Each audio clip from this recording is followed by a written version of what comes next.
Well, the Pennsylvania Crossbow season has ended. Bunjie and I did not get a doe, at least not yet. Here's a list of reasons, excuses as to why we couldn't get it done.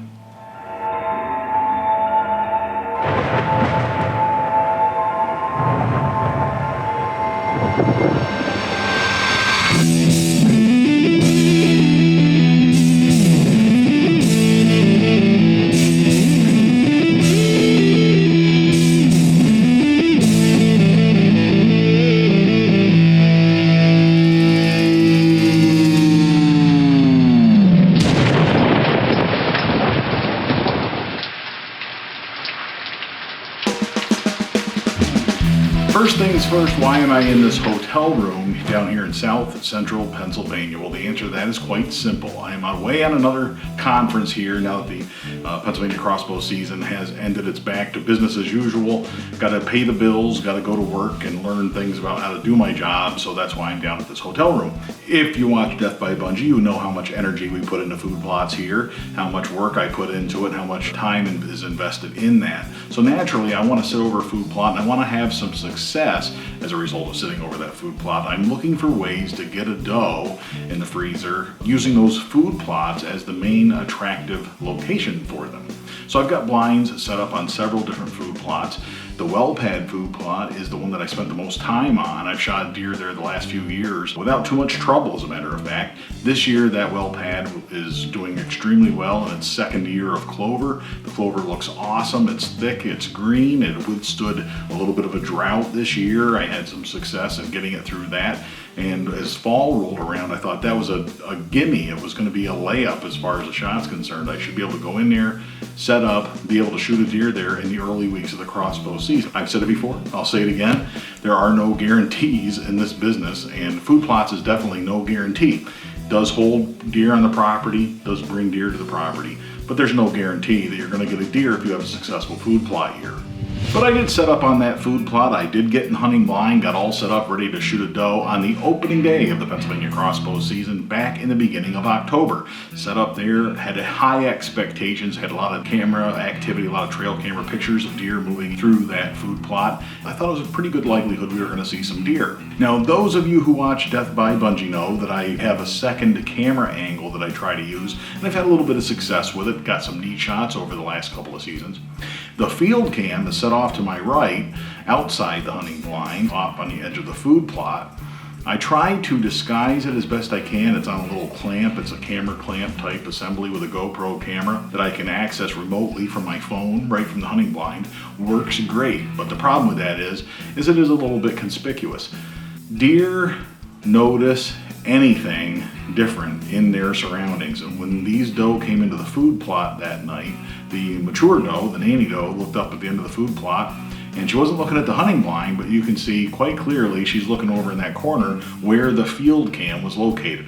She's looking at that and she realizes that wasn't there last time I was eating clover here. That put her on alert, and it wasn't long before they decided to leave the food plot. I went back shortly thereafter for another evening hunt, and similar things happened. They stayed at the bottom end of that food plot. The leaves were starting to change. Here we are in the nice, beautiful fall scene, but those does were still a little bit suspicious, having seen something a little bit different in that food plot, and sure enough, I couldn't get a shot that night either. One of the reasons those does were nervous, one of the reasons they were on alert, is because I've had some trespassers. Now, I haven't had people walking on the property, but it turns out I've had neighbors' dogs making their way through the property. That odor of dogs, that's going to push deer out of the area. In addition to that, I've also had some bears making their way through the property now and then. I've had trail camera pictures this year of bears more than any year in the past. Those are things that deer don't like. They don't want to have the odor of bears. They don't want to have the odor of dogs in the area. And if they think those animals are in the area, it's going to put them on high alert. It's going to force them to feed later in the evening, maybe even waiting until dark. And then the fall rains start. It started raining in the afternoon, then it rained heavy. Now, anybody who hunts with archery equipment knows that rain can be a problem. Rain is something you want to avoid if you're hunting with archery equipment. If you take a shot and you're trying to follow a blood trail, the rain will dissolve that blood trail extremely quickly. In fact, wet grass even if it stops raining, wet grass and wet leaves don't show blood really well. They dilute it pretty quick. And I never got a shot close enough to where I felt comfortable taking a shot. Those deer never really came over the 40-yard line. I kind of max out at 30 yards. That's the most I feel comfortable with shooting at a deer, especially if there's less than perfect circumstances. So I ended up not taking a shot that night either. My fourth trip down to the well pad food plot. I know I'm going back to the well pad food plot, but it just seemed like to me in the first couple of weeks during the crossbow season I should get a shot in that spot. It's just a great food plot. It's constantly attracting deer. I was seeing deer every night I went there, and I figured it was just a matter of time. You can see the fall is in the air. The leaves are changing. It's beautiful, but it's almost summer conditions. In other words, the weather is way too warm for deer. In fact, the bugs in the air reminded me very much of summer circumstances.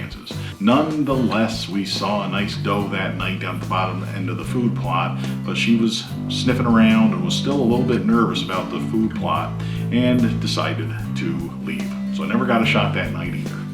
Now at this point, I'm starting to think, let's change things up a little bit. I have multiple food plots, as you know, and I have a nice staging food plot and in the woods food plot that really took to clover this year. Just as a nice little secluded spot, an area I call the Ridge.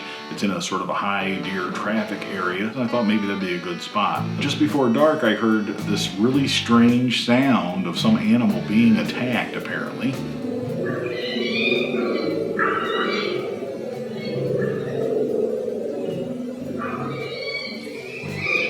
I'm not sure what that was, but I am sure that it wasn't going to entice any deer to come into the food plot, that's for sure. So I mix it up again. Now I decide, let's head down into the hemlocks. That's about the other end of the property. I go clear down in there, set up in a hemlock tree, in a tree stand, and sure enough, that afternoon I did see some deer activity. I had a nice doe coming in, came close enough to give me a shot. That doe was coming in behind me. She wasn't coming in front of me along the well-traveled deer trail where I expected to see all the deer activity out in front of me. But she came in behind me, stopped her just where I wanted her, right out in the opening, no branches, no trees in the way. And as I took the shot, I went right over her back. And as I mentioned in a previous video, that had an awful lot to do with misjudging the distance. I thought that was a 30-yard shot. I was guessing. You don't want to guess in this business, that's for sure. It turns out it was in fact only a 20-yard shot. I just completely missed that deer. In fact, checking the arrow, there was hide nor hair on that arrow. It was a complete clean miss. And in fact, it was my first complete clean miss. So be it. Back to the well pad food plot for me. I go back to that food plot, I set up in that blind, and I decide to sit out an evening or two there. On one night, a nice young buck came out and he's eating down the bottom of the food plot. Never really came out into the food plot. Unfortunately with bucks, in my experience, whether they're old bucks or young bucks, they don't spend a lot of time in the food plot eating. What they tend to do is discourage does from coming in the food plot. They tend to chase them out if they're in there. This guy, I was hoping he would feed and leave, or see that there was no does in the food plot and then leave. And unfortunately, he decided he was just going to lay down. And that's what he did. He laid down and he napped nearby for 30 minutes, and I got a chance to just sort of watch him and spend some time with him. Got some nice video. Eventually he made his way up along the edge of the food plot, made his way off, and I didn't see him again. But I didn't see any does either. A couple of nights later, I had the opportunity to go back to that well pad food plot. No young buck that night. Instead, I did have one of the doe families come in, and I was pretty excited. I thought, sure enough, I'm going to get a shot tonight. They fed in the middle of the food plot. They weren't nervous. They weren't looking around. They weren't smelling. Instead, they were feeding, and they were making their way up the food plot. And I thought, it's just a matter of time before Bunjie and I get a shot at one of these does. The youngest doe, the fawn, she fed and made her way up across the food plot. Now, eventually she makes her way off where she's so close she's out of the camera view. She's around the corner of the blind, clear up on my end of the food plot, just off to my right, and the other two deer are feeding her way. I'm hoping to get a shot at that nanny doe. And I finally get them within range. As I'm setting up to take that shot, that young fawn is so close to me that she can see inside the blind. She sees the crossbow, sees the movement, alerts the other deer, and they all leave. For a while, it looked like they were going to change their mind and come back, but sure enough, there was no change in their minds. Now I'm finally getting closer though to the well pad food plot. I set up on another night. Sure enough, those does come in about an hour before sunset, and I'm thinking this is going to be my opportunity. This is going to be my chance to finally fill a doe tag. Then who do I see coming over the edge of the well pad next to me? It's a buck. He's running in there. It's a pretty nice buck actually, but I've already filled my buck tag for the year. You can watch that in another video that I've uploaded here. But nevertheless, he comes in and he's chasing those does all over the place. That's usually my experience with bucks, in food plots at least. They tend to chase the does around. This buck was no exception. He came up to my left, chased a doe, and then he turned around and ran back. The only doe that stuck around was a fawn, and I don't think she knew any better, and she just sort of hung out there and was feeding in the food plot. I didn't fill a doe tag that night, but that was a lot of fun just the same. Well, the end of the Pennsylvania crossbow season was coming up close. It's getting there.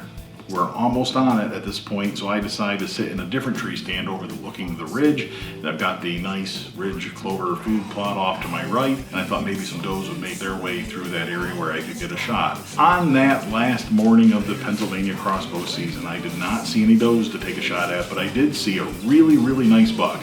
If nothing else, that gets you excited for next year. So what are my top reasons why Bunjie and I did not get a doe this year in the Pennsylvania crossbow season?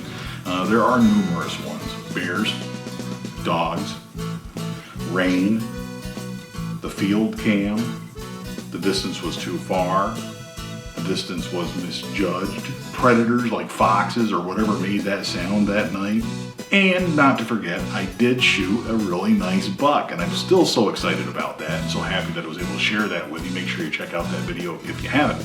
On that note, make sure you subscribe if you haven't done so already. Check out the Facebook page and the Twitter account.